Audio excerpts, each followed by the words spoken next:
चला, नमस्कार सर्वांना, गुड आफ्टरनून. सर्वांचं पुनश्च एकदा स्वागत आपल्या मराठी व्याकरण आणि भाषा विकास याच्यामध्ये. ओके, चालू करूया. लक्षात घ्या बाळांनो, आपण ज्या ठिकाणी आलो होतो त्या ठिकाणापासून चालू करूया. आपण लक्षात घ्या, याच्या अगोदर भारतीय भाषा बघितलेत आहेत, अभिजात भाषा म्हणजे काय बघितलेलं आहे. आणि लक्षात घ्या, आता थोडंसं आपल्याला बघायचं आहे मराठीतील काही आद्य ग्रंथ आहेत. लक्षात घ्या, मराठीतील काही आद्य ग्रंथ आहेत. आता आद्य याचा अर्थ येतो पहिला. लक्षात घ्या रे मुलांनो, आद्य याचा अर्थ पहिला ग्रंथ येतो. आद्य म्हणजेच काय मुलांनो? पहिला. तर मराठीतील आद्य किंवा पहिला जो ग्रंथ आहे तो कोणता आहे हे आपल्याला बघायचं आहे. बरोबर आहे. मराठीतील आद्य ग्रंथ कोणता? रिजनिंग सोमवार पासून घेईल बेटा. ओके, मराठीतील आद्य ग्रंथ कोणता म्हणजेच पहिला ग्रंथ कोणता हे आपल्याला बघायचं आहे. आणि त्याच्याविषयी तुमच्या मनामध्ये काय संभ्रम असेल, कारण का परीक्षेला प्रश्न विचारलेला आहे की मराठीतील आद्य ग्रंथ कोणता. मग लक्षात घ्या, मराठीतील अज्ञात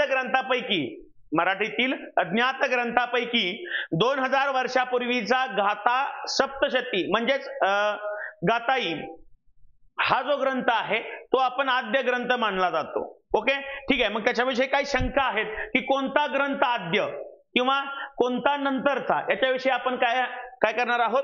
तो जो तुमचा संभ्रम आहे किंवा तुमची जी शंका आहे ते आपण काय करणार आहोत, आज दूर करणार आहोत. ओके, ठीक आहे. लक्षात घ्या बेटा. बघा काय आहे तो मराठीतील आद्य ग्रंथ. जर तुम्हाला विचारलं तर तुम्ही त्याचं उत्तर सांगायचं आहे. लक्षात घ्या की जो पहिला आहे मराठीतील आद्य किंवा पहिला जो आहे तो आहे गाथा सप्तशती. यालाच काय म्हणलं जातं? गाथा सतई. लक्षात घ्या रे, गाथा सप्तशती म्हणजेच गाथा सतई. आता हा आद्य ग्रंथ कस काय आहे बघा. हा कुणाचा आहे तर इसवी सन पहिले शतक ते इसवी सन दुसरे शतक. इसवी सन पहिले शतक ते इसवी सन दुसरे शतक याच्यामध्ये हाल शालिवाहन, लक्षात घ्या रे, हाल शालिवाहन यांच्या काळात लिहिलेला गाथा सप्तशती हा ज्ञात ग्रंथापैकी आद्य ग्रंथ. आणि लक्षात घ्या, जुना सुद्धा हाच आहे. जुना जर विचारलं बाळांनो, खूप महत्वाचं आहे, जुना जर विचारलं सर्वात जुना कोणता तरी सुद्धा तुम्हाला हाच सांगावा लागेल. लक्षात घ्या, गाथा सप्तशती किंवा गाथा सतई हा जो आहे हा सर्वात आद्य म्हणजे पहिला कुणी लिहिला तर हाल शालिवाहन यांच्या राज्यामध्ये. मग त्यांचं राज्य कधी होतं तर पहिले शतक ते दुसरे शतक या काळामध्ये लिहिलेला होता. त्याच्यामुळे त्याला आपण आद्य ग्रंथाचा मान दिलेला आहे. पण आयएमपी गोष्ट इथं आहे बाळांनो. बघा आयएमपी गोष्ट काय आहे तर हा जो ग्रंथ आहे हा पहिला काव्य ग्रंथ आहे. हा काय आहे? पहिला काव्य ग्रंथ आहे. म्हणजे लक्षात घ्या, आपल्याकडे ग्रंथ लिहिण्याच्या दोन पद्धती आहेत. आता सध्या म्हटलं तर एक आहे गद्य ग्रंथ आणि दुसरा आहे पद्य ग्रंथ. बरोबर आहे. काव्य स्वरूपात ग्रंथ सध्याच्या काळामध्ये तर कोण लिहित नाहीये, पण हे दोन्हीही नसून लक्षात घ्या, हा गद्यही नाहीये हा पद्यही नाहीये, तर गाथा सप्तशती हा काय आहे बाळांनो? पहिला ज्ञात ग्रंथापैकी हा काव्य ग्रंथ आहे. ओके, कन्सेप्ट क्लिअर झाली असेल.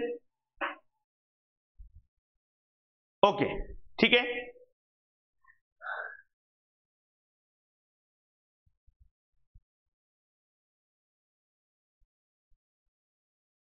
ओके, चलो ठीक आहे. हा, लक्षात घ्या. आता कुणी कमेंट करू नका प्लीज. काय तुमच्या कमेंट असतील त्या मी शेवटी तुम्हाला देईल. ओके, चलो. हा, लक्षात घ्या, कमेंट कुणी करायचं नाहीये. तुमची कमेंट याच्यासाठी चालू ठेवतो. ओके, चलो ठीक आहे. असो, मला लेक्चर दिसत नाहीये. दिसायला पाहिजे बेटा. सर्वांना लेक्चर व्यवस्थित चालू आहे बाळांनो. व्यवस्थित लेक्चर चालू आहे ना सर्वांना? आवाज आणि व्हिडिओ सर्वांना व्यवस्थित आहे ना? चलो, पूजाताई एकदा तुम्ही काय करा, रिजॉईनिंग व्हा, लेक्चर तुम्हाला दिसून जाईल. ओके, चलो. फारुख व्यवस्थित आहे ना बेटा? चलो नेक्स्ट. आता लक्षात घ्या, हा पहिला, लक्षात घ्या, हा पहिला आहे. अशा प्रकारचा बघा हाल सातवाहनांची ही सप्तशती हा ग्रंथ आहे. कोणाचा आहे? सप्तशती हा ग्रंथ आहे. तो अशा प्रकारचा होता. ओके, तुमच्या लक्षात राहायला पाहिजे. आणि हाच ग्रंथ लक्षात घ्या बाळांनो, हाच ग्रंथ जर तुम्हाला विचारलं की सर्वात जुना कोणता लक्षात घ्या, जर कोणी विचारलं की सर्वात जुना कोणता तर तुम्हाला हाच सांगायचा आहे, आद्य कोणता तर तुम्हाला काय सांगायचं आहे, हाच सांगायचा आहे, किंवा पहिला कोणता, ज्ञात ग्रंथापैकी पहिला ग्रंथ कोणता तर तुम्हाला काय सांगायचं आहे, गाथा सप्तशती हा कधीचा आहे तर दुसरे शतक आणि पहिले शतक आणि दुसरे शतक. ओके, चलो नेक्स्ट पुढचा बघा. दुसरा ग्रंथ कोणता, जर पर्यायमध्ये सर गाथा सप्तशती नसेल तर मग तुम्ही आद्य ग्रंथाचा मान याला द्यायचा. कोणता, लक्षात घ्या, जर पर्यायमध्ये गाथा सप्तशती हा जर पर्याय नसेल, गाथा सप्तशती हा जर पर्याय नसेल तर तुम्हाला लक्षात घ्या दुसरा आद्य ग्रंथ मानायचा आहे, त्याचं नाव आहे विवेक सिंधू. ओके, त्याचं नाव काय आहे बाळांनो, विवेक सिंधू. महत्वाचा आहे रे, लक्षात घ्या. हा कधीचा आहे तर इसवी सन 1188 मध्ये विवेक सिंधू हा ग्रंथ लिहिला. आणि हा कुणी लिहिलेला आहे तर मुकुंदराज यांनी लिहिलेला आहे. आणि यांनी हा ग्रंथ लिहिला म्हणून त्यांना मुकुंदराज यांना आपण आद्य कवी काय म्हणतो बाळांनो, आद्य कवी या सुद्धा टोपण नावाने त्यांना ओळखलं जातं. तेही महत्वाचं आहे. लक्षात घ्या, मोजकच देतो, व्यवस्थित देतो, कारण का फपाट पसारा देण्यापेक्षा जे महत्वाचं आहे, जे परीक्षेला विचारलं जाईल ते देणं खूप महत्वाचं असतं. ओके, चलो दिले ना मला. ओके, लक्षात घ्या. आता बघा, इसवी सन पूर्व 1888 मध्ये विवेक सिंधू हा ग्रंथ आद्य कवी मुकुंदराज यांनी लिहिला होता आणि हा दुसरा ग्रंथ मानला जातो. बघा बाळांनो, हा दुसरा ग्रंथ मानला जातो. आता इथं घोळ आहे, लक्षात घ्या रे, इथं घोळ आहे. काय घोळ आहे लक्षात घ्या. जर तुम्हाला प्राचीन विचारलं का, प्राचीन, जर तुम्हाला प्राचीन विचारलं, प्राचीन हा जर शब्द आला, कारण ह्याचा पुरावा आहे आपल्याला एमपीसीचा. ओके, जर प्राचीन असा आला की लक्षात घ्या की मराठीतील प्राचीन ग्रंथ कोणता, मराठीतील प्राचीन ग्रंथ कोणता तर ते काय करायचं आहे, विवेक सिंधू टाकायचं आहे. काय आहे, विवेक सिंधू टाकायचं आहे. आणि जर जुना विचारलं, आद्य विचारलं तर तुम्हाला काय सांगायचं आहे, हा सांगायचं आहे. लक्षात घ्या बेटा. ओके, लक्षात घ्या. पुढं हा दुसरा ग्रंथ आहे, मी याची डिटेल्स पुढे आणखीन देणार आहे. ओके, तुम्हाला फक्त दाखवतोय तो. नेक्स्ट बघा काय आहे तो, विवेक सिंधू अशा प्रकारचा ग्रंथ होता. त्याचं फ्रंट पेज जे आहे ते अशा प्रकारचं होतं. विवेक सिंधू हा कधी लिहिलेला आहे तर 1188 मध्ये. लक्षात घ्या रे, कधी लिहिलेला आहे तर 1188 मध्ये लिहिलेला आहे. ओके, आणि हा लक्षात घ्या रे, हा सर्वात पहिला गद्य ग्रंथ आहे.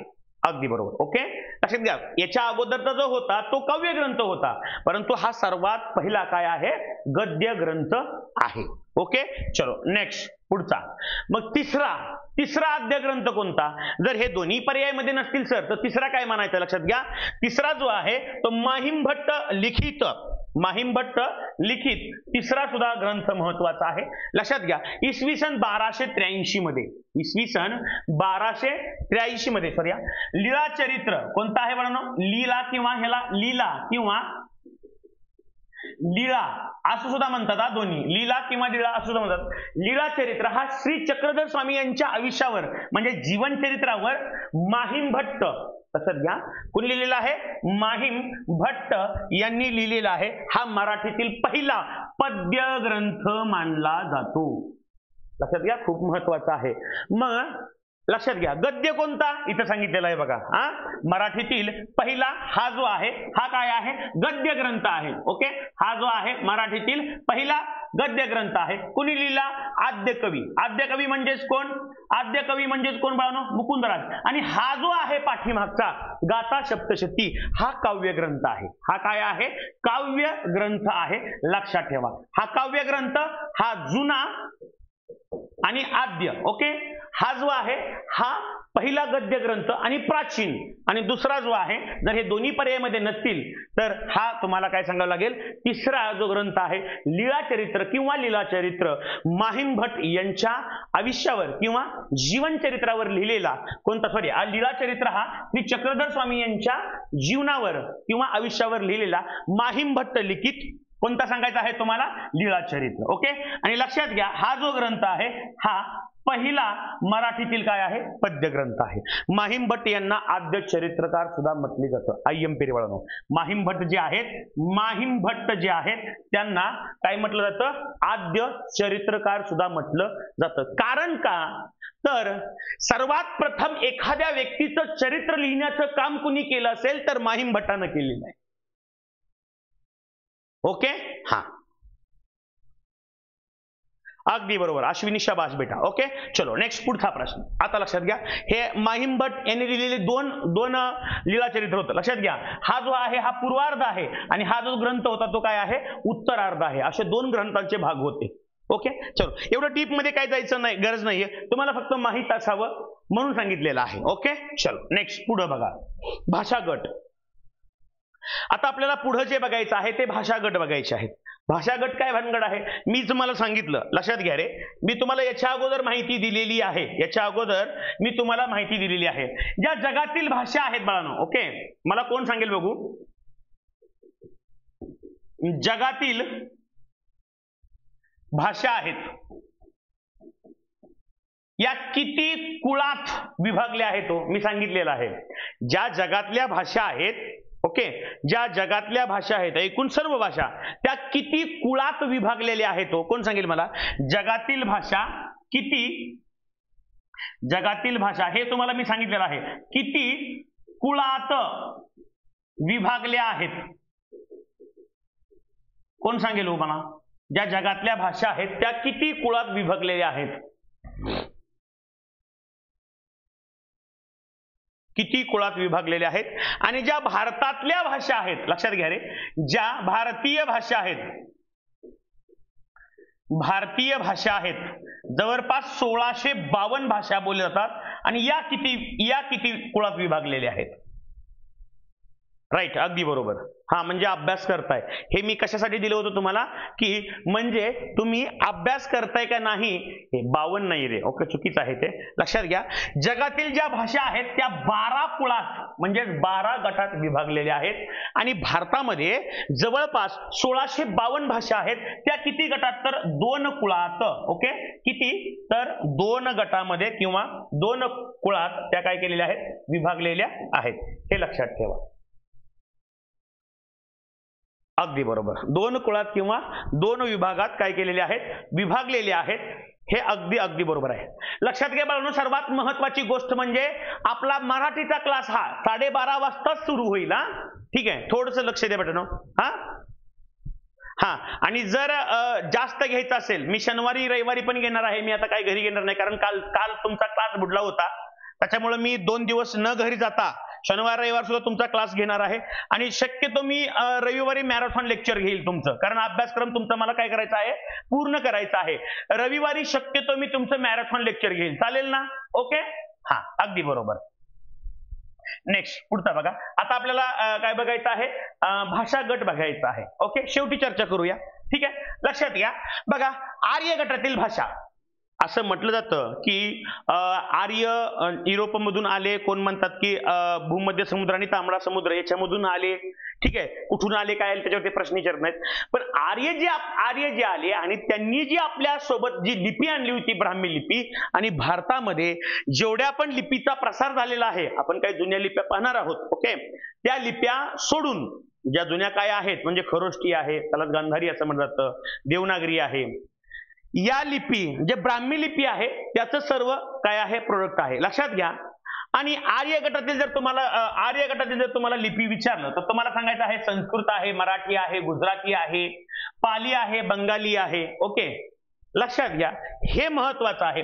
हे वरचं विचारत नाहीयेत. आजपर्यंत इथं प्रश्न आलेला आहे. द्राविडियन गटातल्या भाषा कोणत्या तर द्राविडियन गटातल्या 4 भाषा आहेत. लक्षात घ्या इथं 3 लिहिलेत मी. तेलुगू आहे कानडी आहे तमिळ आहे लक्षात घे रे. आणि इथे एक आणखीन आहे नंतर हिला हे भेटला. ओके द्राविडियन गटातील इथं मल्याळम आहे खाली. ओके इथं काय आहे मल्याळम आहे. ओके हा या 4 आहेत. लक्षात घ्या द्राविडियन गटातील तेलुगू कानडी तमिळ मल्याळम अशा किती भाषा आहेत 4 भाषा आहेत. तेलुगू आहे तमिळ आहे मल्याळम आहे कन्नड आहे. हे IMP आहे. याच्यावरती आज प्रश्न विचार. अलीकडच्या काळामध्ये याच्यावरती प्रश्न विचारलेला आहे. आणि लक्षात घ्या, जर तुम्हाला अलीकडच्या काळामध्ये प्रश्न विचारला गेला तर प्रश्न विचारतील की अभिजात भाषांचा गट किती आहे. लक्षात घ्या, सर्वांना माहित आहे अभिजात भाषा एकूण 11 आहेत. किती आहेत? 11 आहेत. 3 ऑक्टोबर 2024 ला पहिल्या 6 आणि आधुनिक 5 अशा एकूण 11 भाषांना अभिजात भाषांचा दर्जा भेटलेला आहे. मग त्याच्यामध्ये संस्कृत आहे, ओडिया आहे, तेलुगू आहे, कन्नडी आहे, तमिळ आहे, मल्याळम आहे, ओके, मल्याळम आहे, मराठी आहे, प्राकृतिक आहे, पाली आहे, या आहेत. ओके, चलो ठीक आहे. इथं पुढे आहेत बघा. हा, या 5 कोणत्या कोणत्या आहेत त्या मी सांगितल्या पण आहेत. ओके, मराठी आहे, नंतर न पाली आहे, प्राकृतिक आहे, हा, ओडिसा आहे, उडिया आहे, अगदी बरोबर. या भाषांना 5 भाषांना काय भेटलेले आहेत? अभिजात गट भेटलेला आहे. फक्त लक्षात घ्या, हे सांगायचं कारण का, तर तुम्हाला प्रश्न विचारला जाईल याच्यावरती की द्राविडियन गटातल्या भाषा खालीलपैकी कोणत्या आहेत किंवा कोणत्या नाहीत, हा प्रश्न तुम्हाला विचारला जाऊ शकेल. ओके, चलो नेक्स्ट पुढचा. मराठी भाषेतील आद्य शिलालेख, मराठी भाषेतील आद्य शिलालेखाबाबत असलेला संभ्रम. आता हे खूप महत्वाचं प्रकरण आहे, थोडंसं लक्ष द्या रे. आता रिसेंटली 2024 मध्ये सुद्धा जो पेपर झाला, लक्षात घ्या, 2024 मध्ये जो पेपर झाला त्याच्यामध्ये सुद्धा जो मराठी भाषेतील, लक्षात घ्या रे बाळा, जो मराठी भाषेतील आद्य शिलालेख आहे, मराठी भाषेतील जो आद्य शिलालेख आहे, आद्य याचा अर्थ सुद्धा पहिलाच, याच्याविषयी खूप गोंधळ निर्माण झाला. बरोबर आहे. मला वाटतंय नाशिकला हा प्रश्न विचारला होता. आणि सर पाली भाषाबद्दल बोला. नाही, आपण मराठी विषयीच बोलूया महेश, पाली विषयी काय बोलायचं आहे. ठीक आहे, पण लक्षात घ्या, जर तुम्हाला शिकायचं असेल तर पुणे डिपार्टमेंटला पाली हा सब्जेक्ट आहे. आता मी पाली भाषेविषयी एवढंच बोलू शकतो की मी पुणे युनिव्हर्सिटीला असताना, 2च मिनिटं बोलतो, एक महेश म्हणून कोणीतरी कमेंट केली, मी पुणे युनिव्हर्सिटीला असताना पाली या डिपार्टमेंटला MA ला ऍडमिशन टाकलं होतं. कशासाठी माहितीये का? पुणे विद्यापीठातले भरपूर विद्यार्थी असंच करतात, पाली असेल, संस्कृत असेल. आता थोडासा बदल झालाय, पण माझ्या वेळेस काय झालं की Pali department, पुंबा department, Sanskrit department या डिपार्टमेंटला फक्त ऍडमिशन घ्यायचे आणि स्पर्धा परीक्षांचा अभ्यास करायचे, एवढंच मला माहित आहे. ओके, चलो ठीक आहे. हा,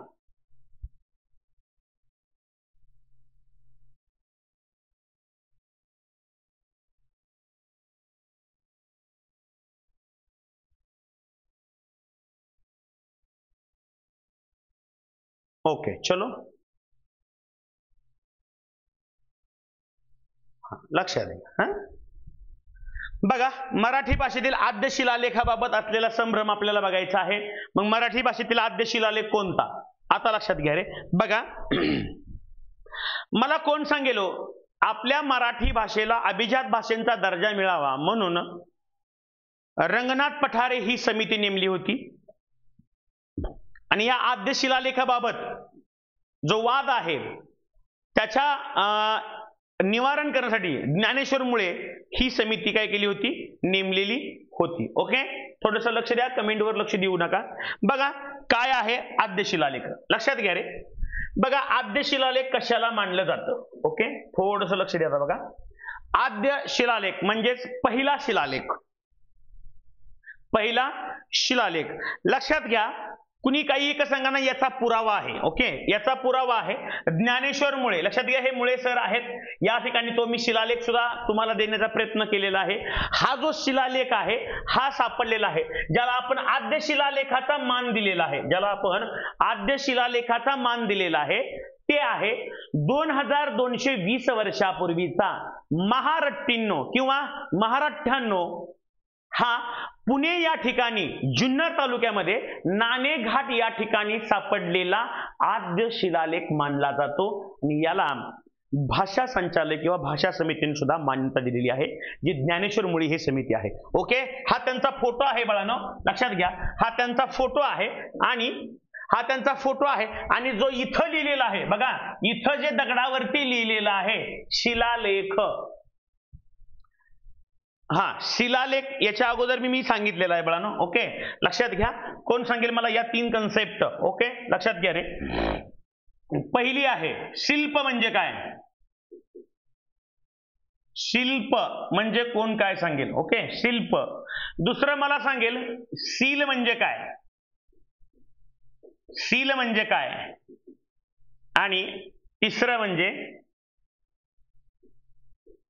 लेख म्हणजे काय. ओके, हे या कन्सेप्ट क्लिअर पाहिजे तुम्हाला. अगदी बरोबर, लक्षात घ्या. शिल्प म्हणजे काय हो, कोण सांगेल मला? शिल्प म्हणजे काय. शिल्प म्हणजे काय लक्षात घ्या. शिल्प आणि शिलालेख याच्यामध्ये काय फरक आहे सांगतो, लक्षात घ्या. शिल्प याचा अर्थ दगडावर केलेले कोरीव काम. दगडावर केलेले कोरीव काम याचा अर्थ शिल्प. थोडस लक्षात घ्या. शील म्हणजे दगड. शील म्हणजे काय? दगड. लेख म्हणजे लिहिणे. लेख म्हणजे लिहिणे. आणि शिलालेख म्हणजे काय? शिलालेख म्हणजे काय तर दगडावर केलेले लिखाण. दगडावर केलेले लिखाण. कारण का पहिलं होतं वही पेन. तुमच्याकडे जे आता वही पेन आहेत का, हे पहिले पेन नव्हते. ओके, सील म्हणजे दगड, शिल्प म्हणजे दगडावर केलेलं कोरीव काम. अगदी बरोबर, अगदी बरोबर बेटा. ओके, लक्षात घ्या. आता आपण येऊया पुढे. ओके, मग असा पहिला शिलालेख कुठं आहे तर लक्षात घ्या. असा पहिला शिलालेख कुठं आहे तर पुणे या ठिकाणी. लक्षात घ्या, पुणे या ठिकाणी जाताना एक घाट लागतो बघा. पुणे या ठिकाणी जाताना एक घाट लागतो आणि त्या घाटाचं नाव आहे पुणे नाणे घाट. लक्षात घ्या, 2220 वर्षापूर्वीचा. कधीचा आहे तर 2220 वर्षापूर्वीचा आहे.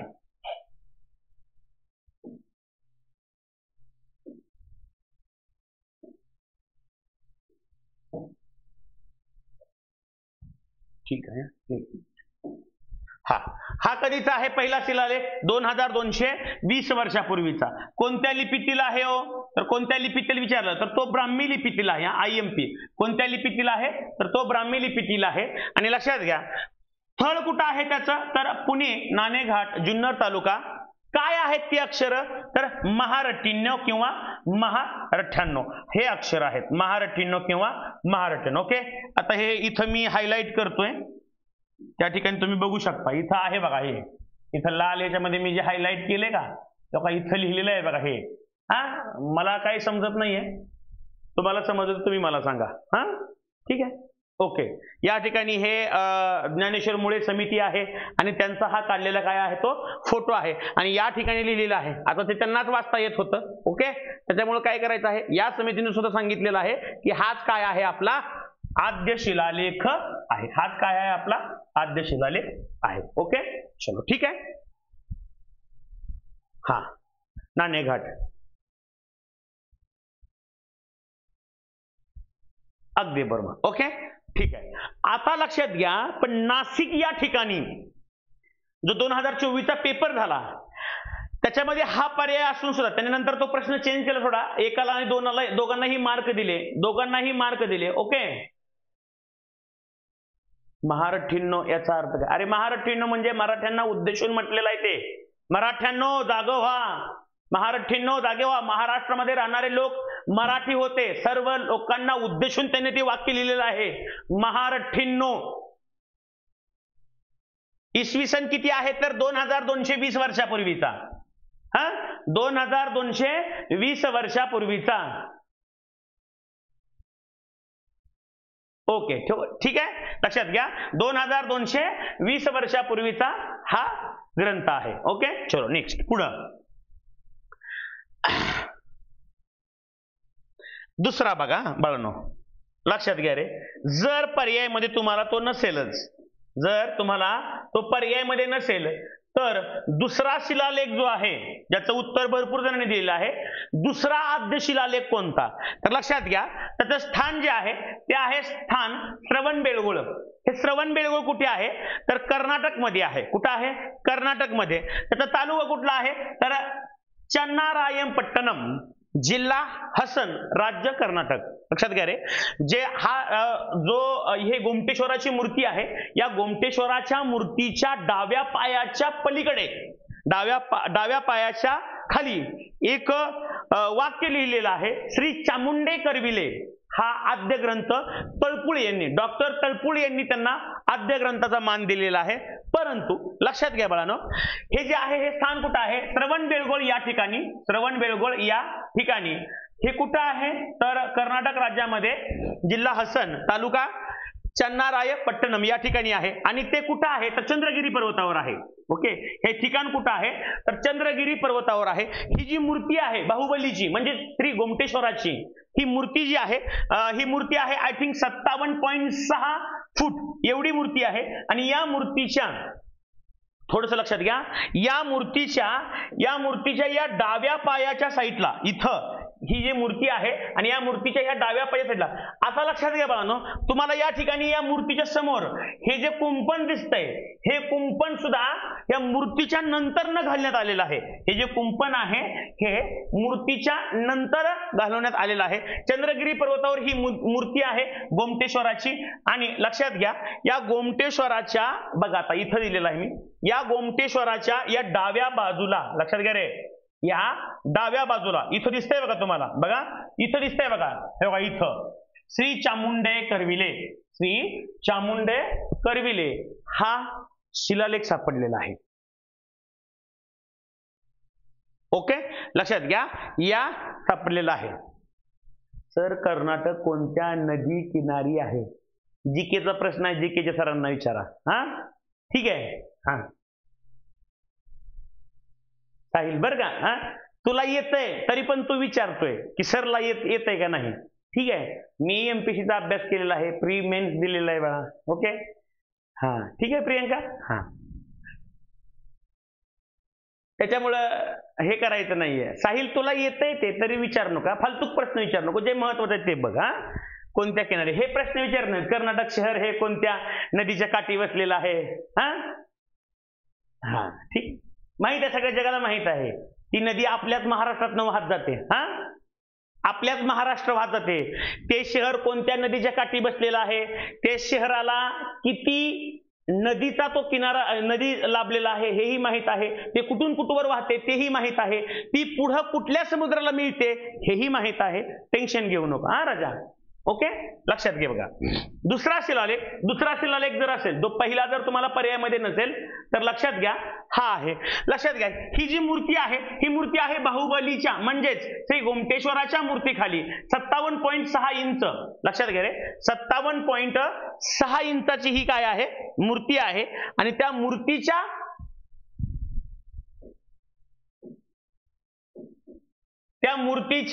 डाव्या पायाच्या बाजूला, लक्षात घे, त्या मूर्तीच्या डाव्या पायाजवळ श्री चामुंडे करविले असा शिलालेख आहे. ओके, लक्षात घ्या.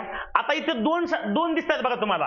हे जे आहे हे श्री चामुंडे करविले हा जो आहे हा लिहिलेला आहे कधी? लक्षात घ्या, ही 57 फुटाची आहे. तर इसवी सन पूर्व 983 मध्ये, इसवी सन पूर्व 983 मध्ये हे लिहिलेलं आहे. पण इथे एक तुम्हाला खाली वाक्य दिसतंय बघा, हे लक्ष दे रे बाळा, लक्ष दे. हा लक्षात घे, इथं तुम्हाला एक खाली वाक्य दिसतंय बघा, इथं बघा, इथं सुत्ताले कपविते असं काहीतरी दिसतंय बघा. हे संस्कृत मधलं वाक्य आहे. तेच वाक्य काय आहे बघा, की गंगराजे सुत्ताले करविते. लक्ष दे बेटा, खूप महत्वाचं आहे, इतकं डिटेल सांगायला लागलोय. लक्षात घे, हे वाक्य आहे, हे जे वाक्य आहे श्री चामुंडे करविले असं वाक्य आहे.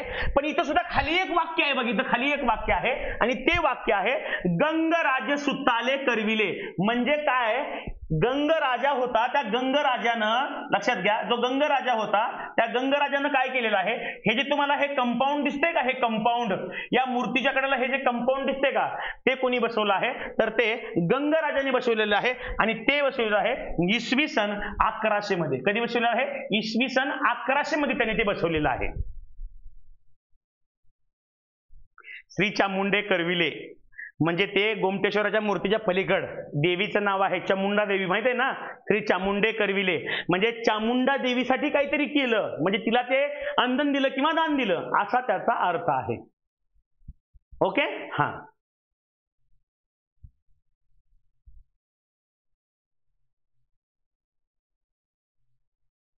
ओके, चलो ठीक आहे.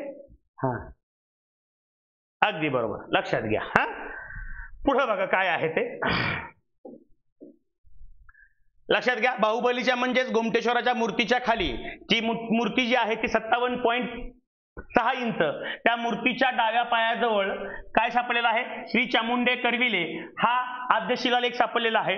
आणि त्याच्याच खाली हा जो दुसरा आहे, इथे मी हायलाइट केलेला आहे, हा जो दुसरा आहे हा आहे गंगराजे सुत्ताले करविते, म्हणजे जो गंगराजा होता त्याने 1100 मध्ये त्याच शिलालेखाच्या खाली जे कंपाऊंड बांधले आहे त्यांनी काय केलेलं आहे त्या ठिकाणी की गंगराजे सुत्ताले करविते, म्हणजे गंगराजानं त्या मूर्तीला काय केलेलं आहे, कंपाऊंड केलेलं आहे, हे सुद्धा सांगितलेलं आहे. आणि ते कधी आहे, 1100. परंतु हा आद्य ग्रंथ कधीचा आहे तर 983चा. नेक्स्ट, जर लक्षात घ्या, जर हा सुद्धा आद्य ग्रंथ मानला जातो. लक्षात घ्या, तिसरा आद्य ग्रंथ कोणता, जर तुम्हाला विचारलं की हे दोन पर्याय नसतील किंवा हे तिन्ही चारही पर्याय असतील तर तुम्ही आद्य ग्रंथ पहिला मानायचा आहे, नाणेघाटचा. ओके. आता लक्षात घ्या, या ठिकाणी दुसरा काय आहे बघा, तर तिसरा ग्रंथ काय आहे, तिसरा आद्य शिलालेख, तिसरा आद्य शिलालेख अक्षी या ठिकाणी आहे. ओके, अक्षी कुलाबा. लक्षात घ्या, अक्षी कुलाबा आपण याला म्हणतो, अक्षी कुलाबा या ठिकाणी. हे अक्षी कुलाबा कुठं आहे, अक्षी या कुलाबा ठिकाणी याला सुद्धा डॉक्टर तळपुळे यांनी अक्षी कुलाबा याला आद्य ग्रंथाचा मान दिलेला आहे. ओके. हा ठीक आहे, लक्षात घ्या. तर या ठिकाणी तुम्हाला काय बघायचं आहे बघा, हे कुठं आहे अक्षी कुलाबा, तर अलिबाग, अलिबाग मध्ये कुठं आहे, हे कुठं आहे, अलिबाग मध्ये आहे, अलिबाग जिल्हा रायगड. आता हे कधीच आहे हो, तर हे आहे बाळांनो शके 934 मध्ये. हे कधी आहे, 934 मध्ये.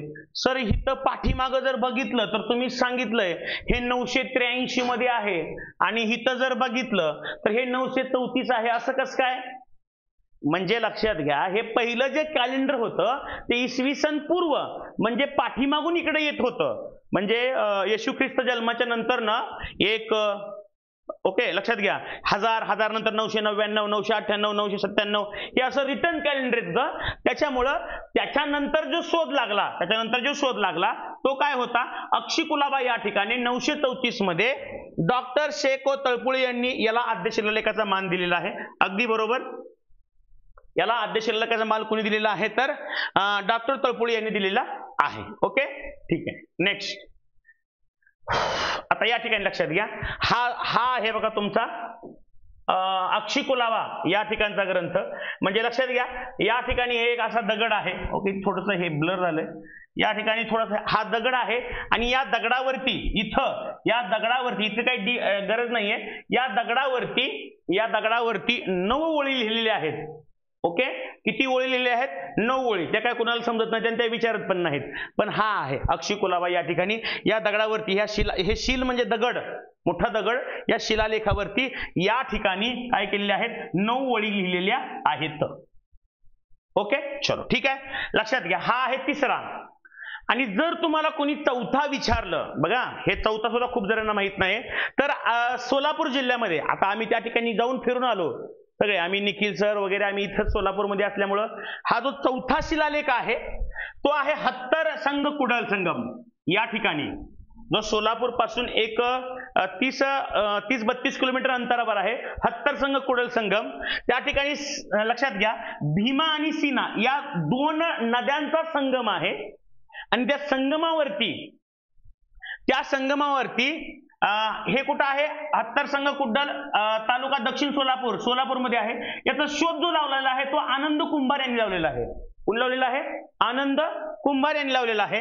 आणि हे कुठं आहे, भीमा आणि सीना यांच्या संगमावरती आहे. आणि हे कधी सापडलेलं आहे, तर हे सापडलेलं आहे 940 मध्ये. ओके, 940 मध्ये, म्हणजे अक्षी कुलाबाच्या नंतर ना 8 वर्षानं.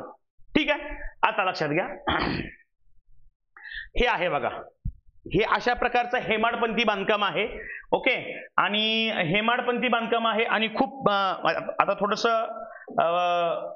जुनं झालेलं आहे ते या ठिकाणी. ओके लक्षात घ्या, हा, हे हेमाडपंथी बांधकाम आहे. तिथं तिथं जे अक्षर आहेत ते कालयुक्त सत्वरे माग माग कधी न कळत छेळा पंडिते गच्छतो आयता मछमी छिमिलिनी 1000 वाच्युतो विजया होई, असं इथं कोरलेलं आहे. त्याची जी या मंदिराची वेस आहे त्या वेशीच्या इथं काय केलेलं आहे आपण लिहितो बघा, जसं बोर्ड लावतो आपल्या दुकानासमोर वगैरे तसं इथं लिहिलेलं आहे. हा सोलापूर जिल्ह्यातील हत्तर संघ या ठिकाणी सापडलेला शिलालेख आहे. ओके, चौथा जर विचारलं तर तुम्हाला हे द्यायचं आहे. चौथा जर विचारलं कुणी तर तुम्हाला काय द्यायचं आहे, हा द्यायचा आहे. थोडस एकदा रिपीट करतो, लक्षात घ्या बाळांनो.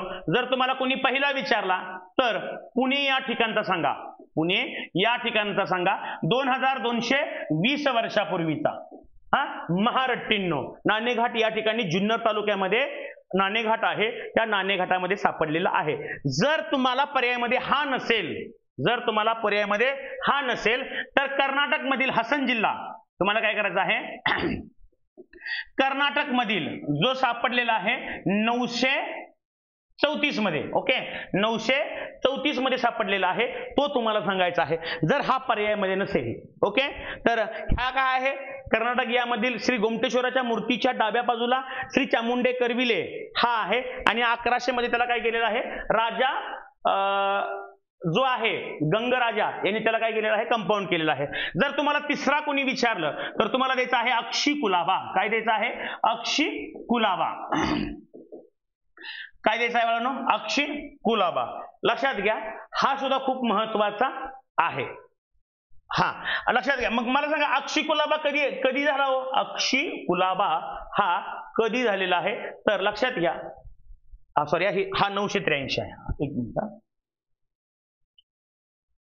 हा काय आहे 983, हा आहे 934, अगदी बरोबर. हा आहे 983 मध्ये हा केलेला आहे.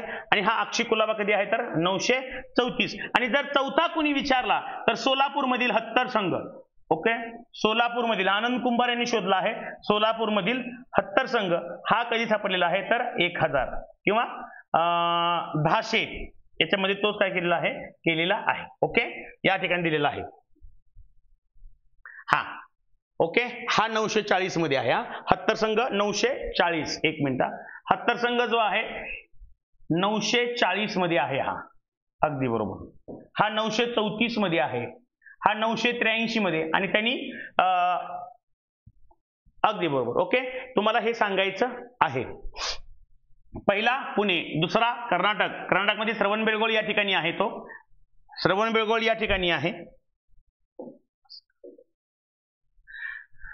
तिसरा आहे अक्षी कुलाबा आणि चौथा आहे सोलापूर जिल्ह्यातील हत्तर संघ या ठिकाणचा. ओके, तुम्हाला आता लक्षात घ्या, जर प्रश्न आला परीक्षेमध्ये सर हे चारही पर्याय असले तर काय करणार, तर चारही पर्याय असेल तर हा तुम्ही आद्य शिलालेख माना, कारण का हा एमपीसी ने प्रश्न विचारलेला आहे. हा काय केलेला आहे, एमपीसी ने त्याच्यावरती प्रश्न विचारलेला आहे. ओके, त्याच्यामुळे लक्षात घ्या, आद्य शिलालेखाचा मान कशाला दिलेला आहे, तर नाणेघाट या ठिकाणी जो महारट्टींनो आहे त्यालाच आद्य शिलालेखाचा मान दिलेला आहे. ओके, चलो ठीक आहे. ओके, हा ऑप्शन मध्ये चारही पर्याय जर आर्यन तू विचारण्याच्या अगोदर मी सांगितलं की ऑप्शन मध्ये जर चारही पर्याय आले तर तुला काय करायचं आहे बाळांनो, तर पहिला पर्याय द्यायचा आहे. ओके, पहिला पर्याय द्यायचा आहे. चलो ठीक आहे. बर, आता उद्या याच्याविषयी आणखीन भरपूर काही आहे. आणखीन एक लेक्चर किंवा 2 लेक्चर होतील भाषा विकास. याच्यानंतर आपण वर्णमाला हे सुरू करणार आहे. वर्णमाला हे काय करणार आहे, सुरू करणार आहे. ओके, वरील सर्व नाही बोलायचं. हा ठीक आहे, प्रश्न कसा विचारला असेल त्याच्यावरती.